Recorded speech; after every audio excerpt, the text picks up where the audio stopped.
we're going to need a vision for the future where humanity succeeds as a species.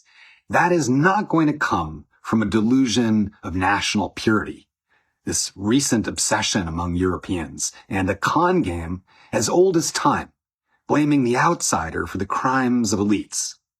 The modern version of this shell game began with the dirty 11 countries whose elites carved up most of the planet in the last couple hundred years and whose colonial bootprint is the modern map of the world. It happened when one of the first international corporations ever, the Virginia Company of London, claimed all land rights north of Spanish Florida. And when Africans who'd been enslaved for life and European debt slaves briefly united in revolt, Europeans panicked and created this new caste system in law, inventing whiteness, condemning Africans and indigenous people to subhuman status so that the people would remain divided and conquered. And they ran with that for the next 200 years. European intellectuals called that science, racial anthropology, eugenics, which escalated to the point where the king of Belgium killed 10 million people so he could extract rubber and ivory to increase his own personal wealth. Before then, for millennia, human beings in cities lived in these multi-ethnic, multilingual, multi-religious empires.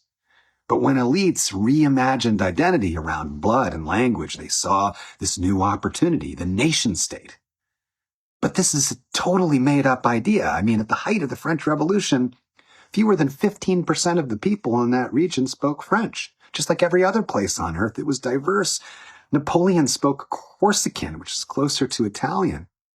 I mean, France, Germany, Italy, America, these were concepts that were made up. In Palestine, 95% of the population had been majority Christian and Muslim for 1,200 years until Theodor Herzl, a guy from Vienna, invents a nation called Israel based on the same imaginary differences of blood and language. Hitler followed the same playbook. He was drawing heavily from laws in the United States, legalized apartheid that lasted until the 1960s.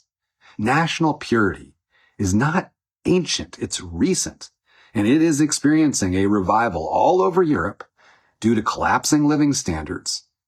And it's the same old con game blaming the outsider for the crimes of the elites. It is a con that is primitive, however, and it has long been obsolete. It's unsustainable. Diversity is reality. We are all unique and diverse as individuals, and we're all one human family at the same time with one bloodline that intersects multiple times. The only real difference between us emerges when power concentrates in one person. Neurologically, individuals cannot handle it. Our empathy collapses, entitlement soars, antisocial behavior follows, degrading the fine and fragile qualities that make us human in the first place. That's why aristocracies are inherently unstable and always, through competition, devolve into authoritarianism, and why authoritarianism always ends in collapse.